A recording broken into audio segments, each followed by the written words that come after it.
Hard Hat's all about showing up to play hard, doing what it takes to win. If you want to cement legacy, win another. He's your third center. You don't want to puff him up too much, but it's hard not to. This is maybe the most I've ever agreed with you.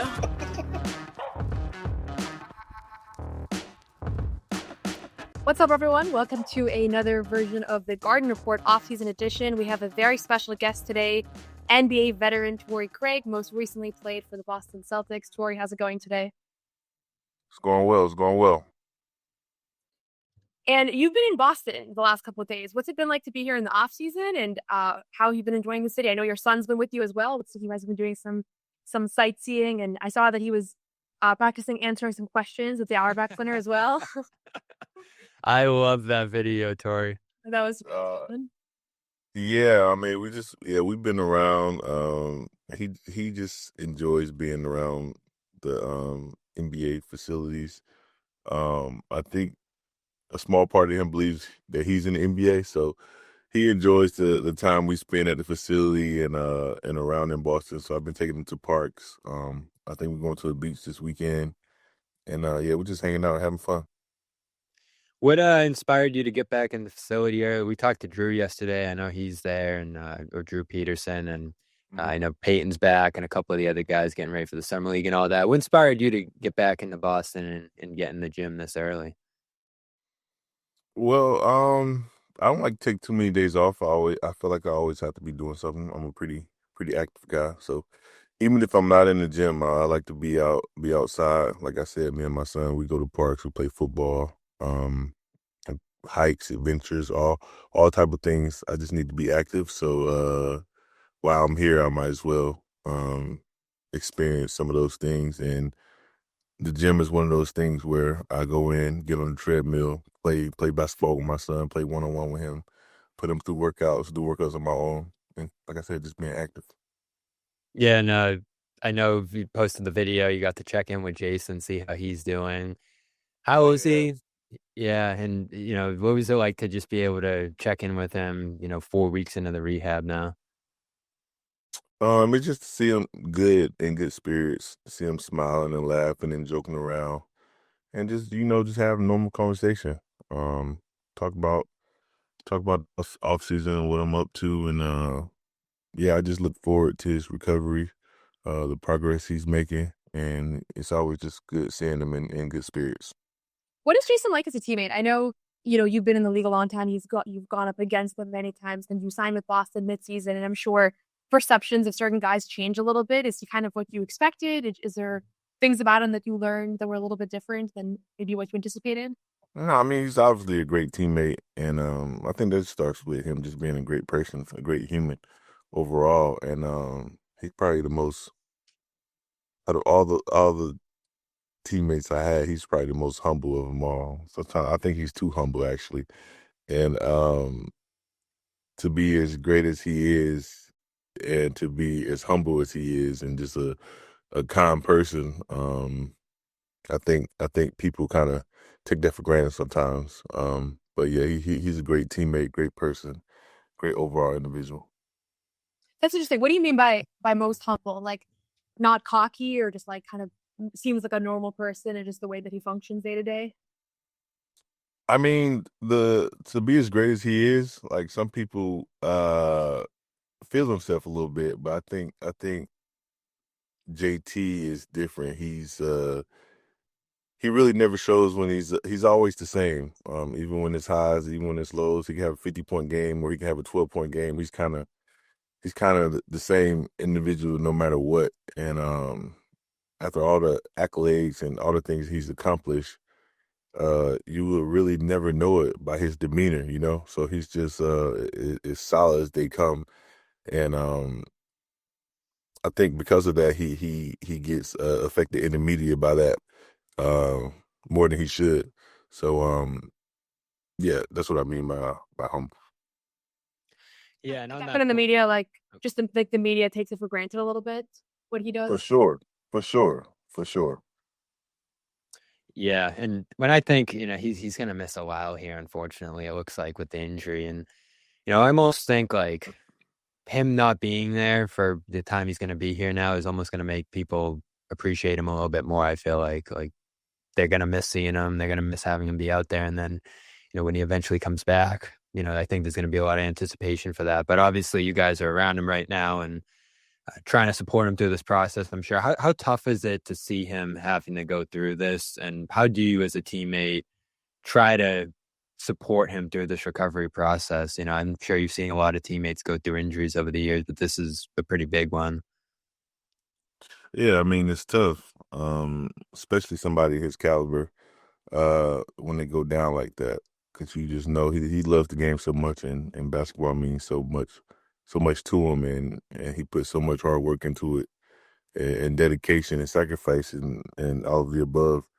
And for something like this to happen at that moment, in the playoff, it's just like gut blowing, So I always try to lighten the mood up around him, not be too serious, like, make jokes to see him laugh, see him smile. But it's good to see him just active on social media, because I know probably first couple of weeks are probably the worst. And then now he's kind of getting his routine down. He's always in with his trainer doing his rehab. So I think it'll get easier as time goes on, but yeah, it's always tough seeing somebody like that go down. Especially JT, especially a good person like JT. And then for yourself, you signed with Boston midseason. I think I asked you at some point, like, how the experience has been compared to expectations. I know you guys didn't accomplish what you ultimately set out to do, but as you reflect, like, what was Boston like? I know you've played for, I think, 6 NBA teams. How did the experience here compare, and how do you kind of feel about how the last 6 months played out for you? I mean, Boston in general, just amazing experience. I think it starts with just the people and the fans here. From my first day here, I felt welcome with open arms. Just going to different events and autograph signings, and just seeing the love and the amount of support that these fans bring to the Celtics. I mean, it's literally diehard Boston green, bleed green fans. So just to experience that to me was amazing. And then obviously meeting the guys and the coaches, and playing in the season with the guys and seeing how they operate, seeing how everyone is together, seeing how much everyone likes being around each other. It was just, it was an easy transition for me. It was easy to fit in with the guys, so I tried to come in and make my presence felt, either through playing or my voice or lead my example or whatever it may be. But I just wanted to have some sort of impact.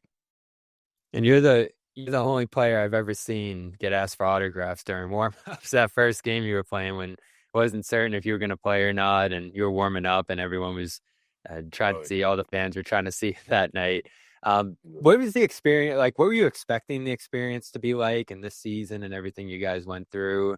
And how did it actually go according to your expectations, you feel like, in terms of what the end of the season was like and the playoffs and all that? Like, I know you were really interested in playing for the Celtics, once you got bought out by Chicago there. But how did the experience actually go for you compared to those expectations? I mean, it went well. I mean, I expected to win. That's what we all expected. That's what we all wanted.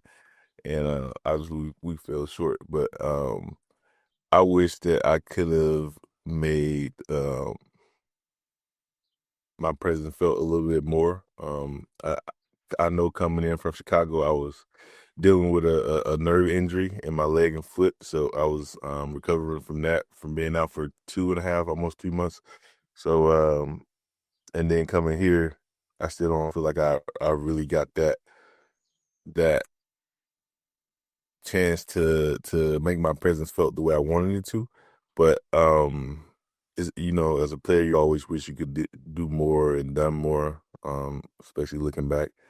And that's kind of the feeling that I leave with, especially after coming up short. So yeah, like I said, everybody's expectation was to win, was to go deep into the playoff, was to play in the finals, bring another parade back to Boston, and we fell short of that. So all you can do now is regroup and see what's next. Wanted to tell you about our pals over at LinkedIn as well. And again, as a small business owner, I know the value of LinkedIn, how important it is to be able to find qualified candidates for your job, whatever it is that you're hiring for. You got business on your mind 24/7. LinkedIn is locked in all the time. You clock out, they clock in. LinkedIn's features can help you write job descriptions and quickly get your job in front of the right people. Post it, pay to promote, whatever you want to do. Qualified candidates. 72% of small businesses use LinkedIn, and they say that it uses, helps them find the right candidates for their jobs. Share it with your network of people. More than 2.5 small businesses use LinkedIn for hiring today. So again, post that job, linkedin.com/garden. Once again, linkedin.com/garden. Post your job for free. Terms and conditions to apply. What do you feel like at this point in your career, in an ideal world, like what can you bring to a team? Because obviously it seems like you have a lot left to give on the court too, besides for the locker room voice. Like what in an ideal situation, like what role are you playing for a team? I think anything a team needs from me, whether it's defense, leadership. I'm a guy that's gonna get out there and play hard no matter what. That's all I know. That's part of my DNA, and I've been like that my whole career. So effort, and to me, effort is contagious. All it takes is one guy for a team to see one guy doing it, and it's pretty contagious. And you can see that in the finals with OKC and Indiana, how hard those guys play, and they feed off each other. So, yeah, I don't look at one thing I can bring to a team. I look at a bunch of different things, because I believe it's 100 different ways you can impact the game. And if you perfect a couple of them, you're gonna have an impact on any team in any game. I know you played overseas and you played in the G League. A lot of guys have that journey and they never actually make it to the NBA, or maybe they make it for a few months and that's where it ends. Do you think that like your commitment to playing so hard and playing with so much energy is like what allowed you to kind of break through and turn what could have been an overseas career into a long NBA career? I think a little bit of that and a little bit of luck as well. I think, like I said, I always play hard, but I think it was just the perfect time it happened for me. I was playing in the NBL, and I think it was a lot of scouts there, a lot of NBA GMs and people there for Terrence Ferguson at the time. And Terrence Ferguson is just this high school sensation from Texas that did oversee college and decided to go overseas, the overseas route. And I think one game we was playing them, that was when all like the NBA scouts were there, and I had a really great defensive game, and I think I had like 35 points or something like that. And after that game, that's when I got a lot of calls from the NBA guys and got invited to summer league, and kind of took advantage of my opportunity from there. So I think it's a little bit of playing hard, and I was also a defensive player of the year that year in the league as well. So I think timing played a huge role in that, but also it's like the energy and the effort. It finally paid off as well. Did you enjoy playing overseas? What was that experience like for those couple of years you were in New Zealand and Australia and working your way up? Oh, it was amazing, man. I'm from a small town in South Carolina, so I've really never had been out of South Carolina to that point, and really experienced life at all. So everything was new to me, and I was just amazed on how beautiful the country was. Australia, New Zealand, and just I was just happy to be experiencing something that I haven't experienced before, and I was just kind of taking it all in and living my best life out there, man. And obviously playing basketball was your main priority, but also getting out and seeing different parts of the countryside, being in nature. It was a pretty cool experience for me. What was the reaction when you got your first NBA call, NBA opportunity? Do you remember that? Oh yeah, man. I was kind of it was crazy because I was loving Australia so much. I was trying to get my passport, get my citizenship, and to get that, you have to be, I think, in the country for like 4 years. and I think that I was in my third year, and I think I had like some kind of grace period where I had to stay in the country, and I couldn't leave, or I would kind of like forfeit my passport. And that was the time I had to. That was around that same time is when I got offered for summer league. So I was kind of had a decision to make: either leave to go play summer league and try to follow my dream, or stay and try to get my passport in Australia, which makes you a more valuable player, gets more money, and things of that nature. So I just decided to go play summer league, and I don't know, it was just a weird time for me because a lot of things were going on personally. I think my dad passed right before my first summer league game, actually, and so I was dealing with a lot, but obviously everything happened for a reason. And yeah, I came to Denver with the summer league, and I think they offered me a two-way after my third game, and ever since then I've been pretty solid. Yeah, you've been pretty consistently, contributing to teams. At this point, do you know where kind of what you're looking for next? Do you see a future for yourself in Boston? I know it's still early as it relates to this offseason.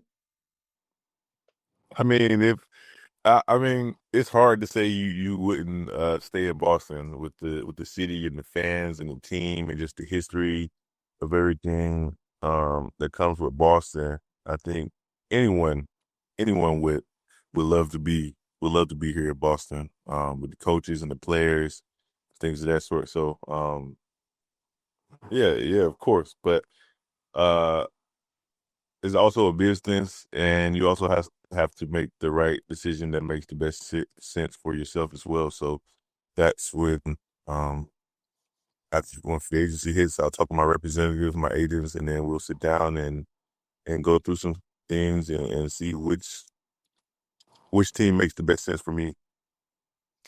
Did Yeah, you and know that obviously, playing in Boston was going to be like that? Like, I know. Obviously, you think about like the big franchises, the Lakers, the Celtics, their history, but is that kind of what you expected, or when you got here, were you like, okay, this is even more hardcore than even I realized? Oh no, I knew what it was. I knew what I was getting into. I knew what kind of coach there was. I knew what kind of organization it was. And I knew it was ran very, very well, especially with Brad. Um, yeah, so I knew for sure. I think anyone from afar looking from the outside in knows what kind of organization this is and what it stands for and what it means. And we can see that far away. we talked to Baylor, we talked to Drew Peterson yesterday. We've been asking everybody what's their favorite Joe story. And I know you said you respected him from afar. You liked some of the press conference stuff you saw. Once you actually got to be coached by him, what's your favorite memory of interactions with him or something he said to you or something like that? Um, oh man, the favorite one. I think Joe is just. I think Joe is just wired different, man. He's just a different guy. It was one incident, and I don't know if I'm supposed to say this, but it was one incident between him and Baylor uh before a game, and I guess this how it went. I guess they was both trying to walk through the door at the same time, like Baylor coming this way, Joe coming this way, and I guess Joe and Baylor's like, no, you go first. Oh no, you go first. No, you go first. No, you got it. And I just remember coming from working out or whatever, and Baylor was standing in a towel in the hallway with his back against the wall, and Joe was kind of laying down on the table. Right, they was both on opposite sides of the door. It was an open way, and I was just wondering, like, oh, okay. And then I came back 20 minutes later, they're still there. And then you come back 20 minutes later, and they still there. What? And they both waited for at least an hour before I think we had a meeting or something, and that was the only thing that stopped them from staying there. So I just think it's like I feel like Joe, everything is mental. He challenged you mentally. He he takes a different approach, but it's like everything he do is testing your mental, and I think that's one of the most things I love about him. Um, he's not afraid of anything. He's not afraid of anyone. He's not afraid of any moment, and I think he's very strategic on like how he tests your mental, and I think that's one thing I like about him most. So there wasn't a winner. A meeting broke it up, and they both just had to move on. I think Joe won. I'm gonna say Joe won. Wait, I don't understand. So Baylor had to show that he was strong enough to outlast Joe, basically. I don't think it was purposely showing that you were stronger. I was just thinking like who had the mental to wait the longest to see.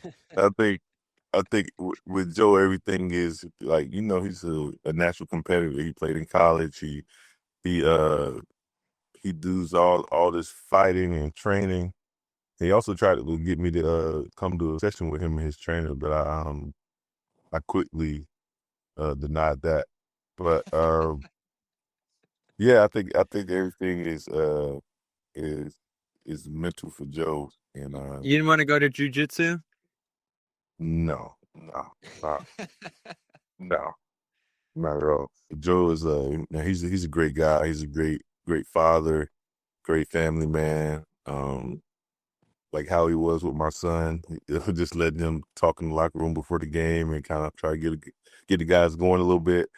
Like there's very rare in this league to have coaches like that, and I just think that's part of what makes him special. I love the relationship with your son, man. I love watching like all the stuff you guys are doing together, and obviously him at the games, toward the end of the year. How cool is that for you to have him along for the journey? And obviously a lot of Celtics sons and daughters were around like during the year and just able to take in, your careers. How special is that for you and for him really as well? Yeah, it's special to me because I know it's special for him, and I know how much he looks forward to it and enjoys it. So, ever since I've been in the NBA, I wanted to kind of have him um, seeing it firsthand, the work it takes. So, even on off days and the weekends, I still take him to the gym, and I'll do a lift. I get on a treadmill.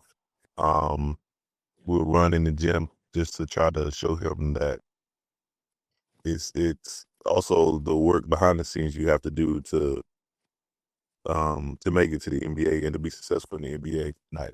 Because a lot of kids they be on YouTube and they just see highlights and then they see games and things of that sort where it kind of looks like it's easy. Like you gotta do is be good and do this and then everything is cool, but they don't see like the behind the scene, the work, the sweat, the hard work that goes into it, the dedication, the sacrifice. So when I take him to the gym, I want him to see all of that. Like I love how you see Al just get treatment every day on the table. How he's seeing if he coming in, get treatment. He sees Jalen in there in the cold tub. Like he see all those things and it's registered for him to where he's like now at his workout, he thinks he got to get in the cold tub. He thinks he need to get treatment and massages, and um just letting them see it firsthand. And I think I posted a video on his page of him he did the 3-minute run because he saw the draft workout guys, they have to finish their workout doing a 3-minute run. And Braylon wanted to do it, so the coaches timed him and let him do it. And I think he got like 21 lines or something like that. But he don't ever want to do it again now because he almost like he was so fatigued and so tired.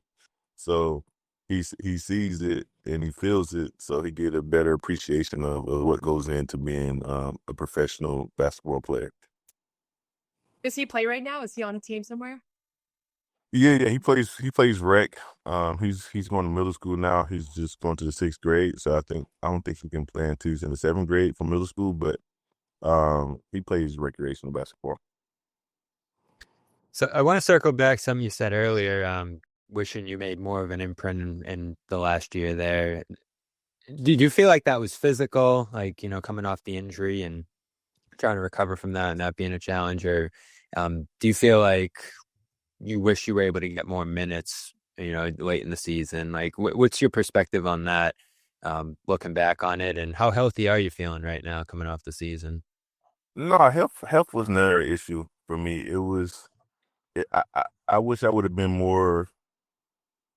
Even those limited minutes, I wish I would have been more assertive in those minutes. I kind of feel like I was kind of, even from the first game I played, I remember Joe just threw me out there and I was trying to figure everything out. So I was kind of not being passive, but trying to learn everything as we go. And I figured like every time I played in the game, I was kind of being passive and not aggressive as I should have been throughout the course of the game. And looking back on it, like I said, you always wish you could do more or be more and leave more of a imprint and let your presence be felt more. Because there's nothing worse than finishing the season and wishing, thinking like, I should have done this, or I should have did that. You kind of want to leave it with no regrets. And that's usually how I play. I have no regrets with no team I've been on, but obviously this situation was a little bit different coming in and trying to figure out everything on the fly and not much time to learn a lot of stuff, and you're kind of thrown in the fire. So on my end, I wish I was just a bit more assertive and took more of a chance. Well, that's it, Torrey Craig. Torrey, thank you so much for joining. Really appreciate your time. Appreciate getting a chance to speak with you this season, and best of luck. We'll be following closely your off season and any new content with your son. We've been really enjoying seeing all that.